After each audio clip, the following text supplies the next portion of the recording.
ꯄꯩꯊꯔꯒꯅꯦ ꯅꯪꯒꯤ ꯆꯦꯟꯗꯨ ꯆꯤꯡꯊꯣꯛꯏꯖꯥꯠꯅꯤ ꯑꯗꯩꯗꯤ ꯀꯩꯅꯣ ꯍꯥꯏꯔ ꯀꯥꯟꯗꯗꯤ ꯃꯥꯁꯦ ꯀꯨꯁꯅꯤ ꯍꯥꯏꯔꯒꯅꯦ ꯀꯔꯣꯅ ꯈꯥꯕꯤ ꯑꯣꯏꯔ ꯃꯥꯜꯂꯦ ꯀꯔꯣꯅ ꯈꯥꯕꯤꯅꯤ ꯁꯤꯗꯩꯗꯤ ꯁꯅꯥ ꯂꯨꯄꯥ ꯃꯌꯥꯝ ꯌꯣꯜꯂꯦ ꯁꯤꯗꯩꯗ ꯁꯟꯗ ꯀꯌꯥꯅꯣꯗꯤ ꯈꯪꯗ꯭ꯔꯦ ꯏꯔꯣꯏꯔꯣꯝꯗ ꯑꯣꯏꯅ ꯆꯠꯂꯝꯃꯅꯤ ꯁꯤꯗꯗꯤ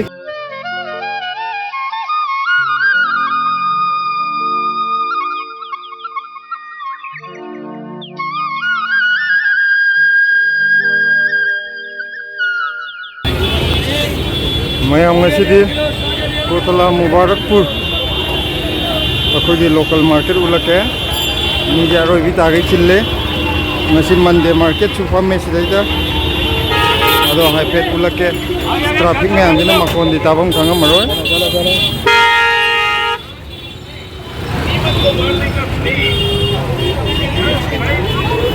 ꯗꯦꯜꯂꯤꯒꯤ ꯇ꯭ꯔꯥꯐꯤꯛꯁꯤꯗꯤꯀꯣ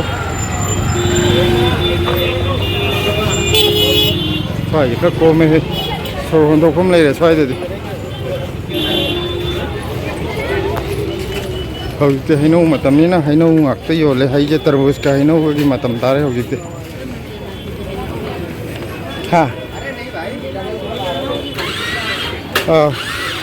ꯃꯟꯗꯦ ꯃꯥꯔꯀꯦꯠꯁꯦ ꯍꯩꯅꯧꯒꯤ ꯃꯥꯔꯀꯦꯠ ꯇꯥꯔꯛꯑꯦ ꯁꯨꯂꯥꯏꯅ ꯍꯩꯅꯧꯗꯤ ꯎꯗ꯭ꯔꯤ ꯃꯌꯥꯝ ꯎꯠꯂꯛꯀꯦ ꯃꯣꯏ ꯃꯟꯗꯦ ꯌꯥꯝ ꯃꯥꯔꯀꯦꯠꯁꯦ ꯀꯩꯅꯣ ꯇꯧꯗꯕꯅꯦꯗ ꯌꯥꯝ ꯆꯥꯎꯕꯕꯨꯗꯤ ꯅꯠꯇꯦ ꯀꯩꯀꯩ ꯌꯣꯟꯒꯦꯗꯣ ꯍꯥꯏꯐꯦꯠ ꯎꯠꯂꯛꯀꯦ ꯃꯤꯗꯤ ꯌꯥꯝ ꯆꯤꯟꯕꯅꯦ आर के पुरम की फ्राइडे मार्केट के लेबिदो अदुगुम्बदुना अमुक याम चावेबा मोइदुदि नुंगाय मार्केटो अदो अखोय सिगिजिदि सिदैदि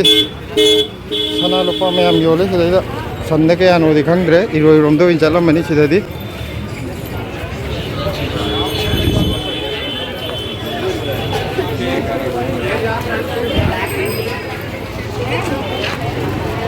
सिदगी हौरे पोत योनबा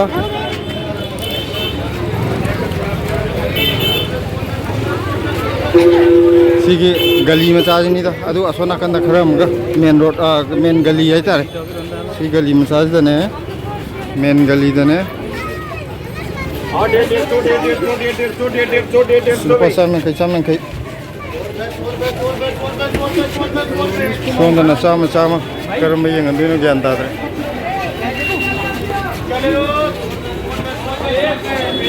सिदना मालाबार की सना लुपा लेरे सिना गुच्ची की फिरोन गुच्ची जी फिरोन जो थोक बे कोमा फोरेन थेगो सिदना लेकमी की मयाम यावरे सिना खरा होंगबा करी ब्रांड की नो खंगद्रे सि मदे पाव थोकद्रे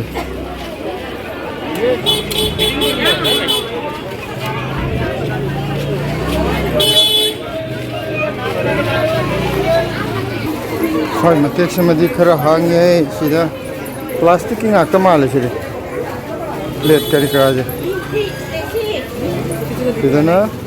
lupa mandi lupa dinati lupa mandi aitare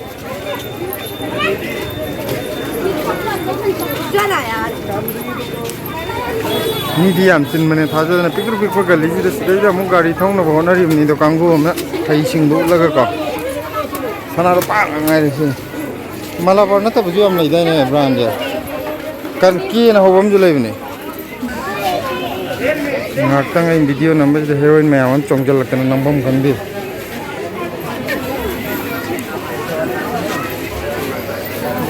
माई मकुट सीधी ममंतांग रेदा खुदांग जा मी हम चिल्ले थुई मी हम चिल्ले सोई जना अरंग आया की फिरोन ngakne langkhatpi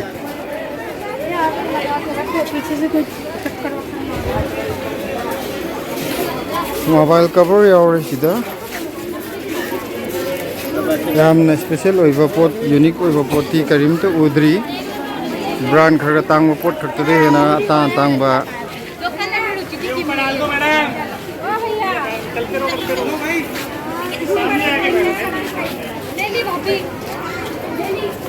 सिलाना सनाय खुजी लेबियोरा सनाय खुजी अमदि पामने सनाय खुजी लेररोय थोइथोगी फिरोनो सिदे याव लेरतो माय असंगबदो सि जे मान्द्रो माय असंगबम लेबदा ꯕꯦꯛ ꯌꯥꯎꯖꯦ ꯅꯠꯇ꯭ꯔꯣ ꯑꯁꯤꯁꯦ ꯃꯥꯏ ꯑꯁꯪꯕ ꯂꯩꯕꯗꯨꯒ ꯆꯞ ꯃꯥꯟꯅꯗ꯭ꯔꯦ ꯌꯨꯝꯗꯩ ꯊꯥꯔꯛꯄꯗꯣ ꯍꯟꯗꯛ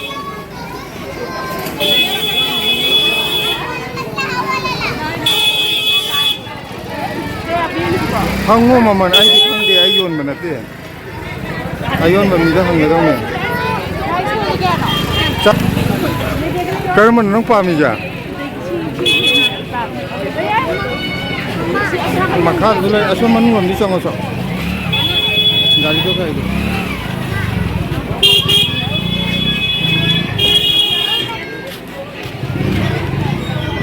ꯊꯣꯏꯊꯣꯏꯒꯤ ꯄꯥꯝꯕ ꯄꯤꯔꯣ ꯑꯗꯨꯗꯁꯨ ꯌꯥ ꯂꯩꯇꯨꯁꯤꯂꯣ ꯁꯤꯁꯦ ꯆꯞ ꯃꯥꯟꯅꯩ ꯃꯆꯨꯗꯨꯗꯤ ꯌꯦꯡꯉꯣ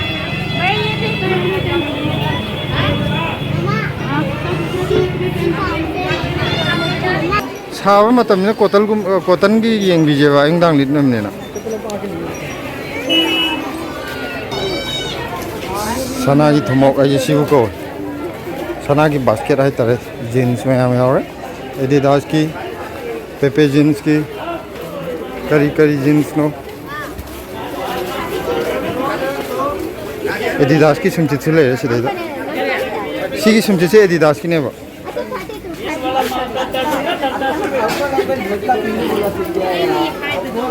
टी शर्ट की गरी कई करे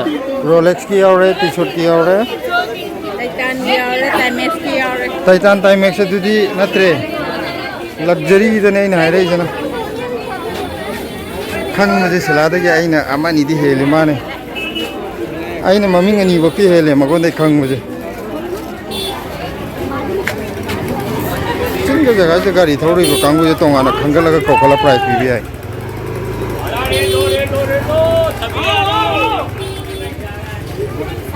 स्कूल फजब जे और हे लंगले नंग नुई लोंग मको पचपदे यार करिया सिलाना है जे खोंगुप सिदी याम फजगरे सिलादी ले हरे खोंगुप ने हेना मगुन लेग्रे अस सिदी सना की सिलोय लेरे सिला फजर सना की खुदांग दे सिबदे खितंग दि हागा जाय हाबने मोय जे सानद्रदि खितंग हागा जाय फदि याम फजरे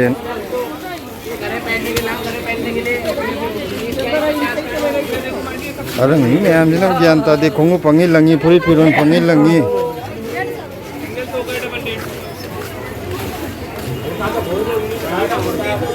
मिट ना थकल लदी है तो लई रे दग दूंगा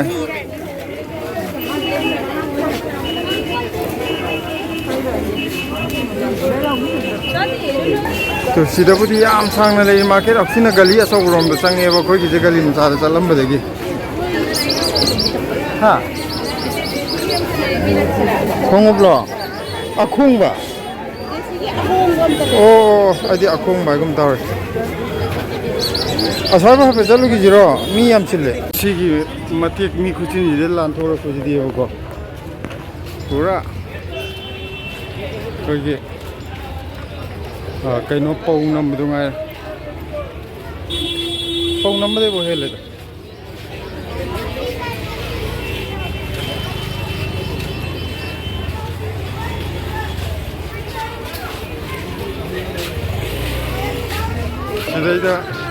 चाइनीज फूड मम्मी चले समोसा होगा स्टील की चा लोन चा संगों लोनब लौरे लुप चनी तौ याद्रे कई मा लो है फेन कहीं खितंग चंगलो है यानी आगाम सोदा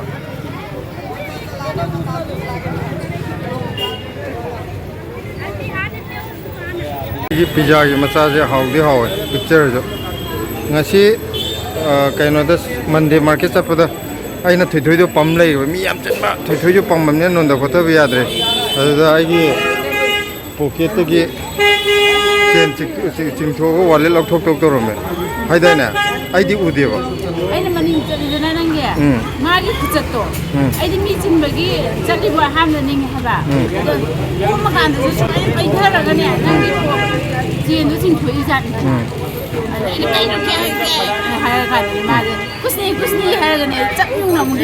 अरे पॉकेट चेन चिंथोक लेमे अदी मी चिले आगांग पम लेबनी उद्रेना ꯁ꯭ꯋꯥꯏꯗ ꯊꯥꯖꯅꯤꯡꯉꯥꯏ ꯑꯣꯏꯗꯦ ꯁ꯭ꯋꯥꯏꯁꯤꯅ ꯃꯤ ꯀꯣꯝꯃꯦ ꯁꯤꯗꯗꯤ ꯑꯍꯟꯂꯣ ꯑꯉꯥꯡꯂꯣ ꯑꯣ ꯅꯍꯥ ꯑꯣꯏꯕꯁꯤꯅ ꯍꯨꯔꯥꯜꯂꯤꯅꯤ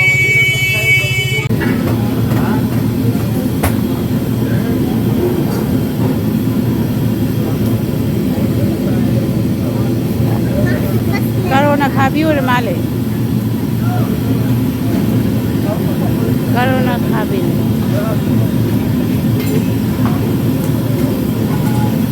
Nang karona khabi ese. Mai di beson da tauri da kai da tauri no. Ah beson da tauri na. Dele.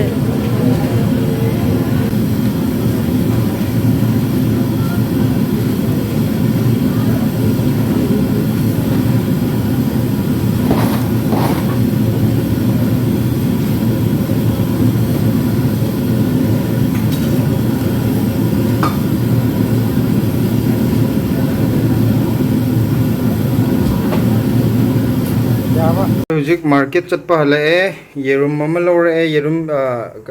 plate ama ado treji kanu tawe tangkhat le khara hana di cham ni phu da phang bane ko mamang chatpa da di ngasi di cham humpu manga yorame lupa ko manga henkal ame ade si chopping board ma lore e sin ugine mamangi plastic tu season of dun nungai te na ko फत्ते कोते अपनी ना सी तो है हो shopping box में लग रहा है देखिए सी स्टील की संगोम का कई लोना बच्चा लोला जो यार है संगोम लोला जो यार है पोती फाव माल को सिला से पाइप दे लुम लो लुपा सनी पी दे लो ऐसी की कहना से स्टील की जे पोती हम थार का लुम लो है अगर सी शॉपिंग बॉक्स ना चाम मन फुब चाम yang खरीदे लो पा ये रूम जो भी दे हाई करे जो चाम मुंह मंगा अदुगा अखोना हौजिक लेरकपदा कइनोजे लेरतु सी चिप्स से बनाना चिप्स सिना प्लेन दुनेबको पवादा लुपा चामगा कुमंगा अदुगा सिजना मिठा अथुंबा सिजु चामगा कुमंगा अनि द चनी यांखै गी लौरैने सिजना हौजिक करेला कइनोगी हौ उलकप मफमदो अदुदगी आयने दने सिजना अनौबा हांगुने केरला गी कइनोनेबा शॉप नेबको अदो मागिदे याम फ्रेश ओइबा मयांगवा मानदबा amna khudakta howra kano tawbuneba magidi yam fresh oibuneba potche handakta hangakbune ana mayam aine daga laagadi adam try tawbiyo hadi fresh khudakta howra pibujiga hana howra kuina thambujiga mahau kitang di khenai dana ko aduduna sijama try tawbiya to sigi kano jine dukan maming do South Indian hot chips fresh potato and banana chips na द मखन मखन अनो अनो याम अखोइना आइदि हाना आइना उद्रिबा यामनि योगलेबा मोय chips दा हौजि करेला ग हौरी द मखन मखन जा हौरी द अदगी थुइ थुइ गी अयुं दा सुम चत स्वाइ द मार्केट ता करि द चतपद तोंगनबा चप्पल जे माइ कनो तौदे अमा जि क सुम नुवाइतियाना अमा लोबि ए मार्केट कुम चतप खोपा अखोइ कनो तौ जे स्वाइ मतेक मया चतपगी ना अमा लेबि अपनी यांगदि याम यांगे नुवाइ होंगे पैसाबदि लुपा चाम कक्तने बको अदि यांग यांग तुंग नुवाइ so matik maya sa pagi tung menungai ni lebih rupanya tung jeli jor ba nang friend je nang cumna thambi de makong je ta lai thia thambira me nang jugo cha de thoi thoi si mai lai phadi be ni lebih rupane lupa cham yang kai pi dana masaga di pot si di picture ju am ling na ui wow se kana no du ba sena tongre yingo tu sapal tuang lại nate nang si friend je kana nom ta hai roba si amana si blesi khara mudang ta ujina blesi adugo si khara ngau ujina kana si na asi si jina blesi adu okay oh angu ujina blesi ro oh blesi na khara chaure ba handak oh handak khara chawkhot khre ba sijina blesi ni khara chawkhot khre handak ado mayam kaino tawrage ngasi ki blog se swai de lotion jarage poche hadi mande market tane hen leibam chawam khangde ba mi mayam maktuna sunga koithuk se na koithu bune leige khan ba pot khara silai bani adu yengu na haina ba pot khaido amta phangaktre ade da chatlamni na sum macha masu amani sum loksala pai wani Monday market kumba Sunday market kumba jini hana laibong khangde mi chen mandana ado ngasi ki dilo shanjarage mathangda muk thengnaraje atopa blog amada okay mayam yaifa minaraje hairo yaifa minaraje hairo sono onjala hair ka dawne fajana amta hairo kan toroga onjala ga aina maje blog ta masaje uttaba ma lakpagi humang chawena yum halakpagi humang chawena puri litpidaba ada aina nang puri litra di blog ta yaw ya ro edum le pokhong dang nam ge have the power of the puri lisel ro okay mayam bye bye bye bye hai bye bye sa ko kai no do kai gino khaw do lang thui do am ta khaw do am ta pusalo po le no chalo bhai khaw ge lang tho thong ge yare kanam thugai roi se kanam thugai roi okay mayam kano to raje blog solution jarage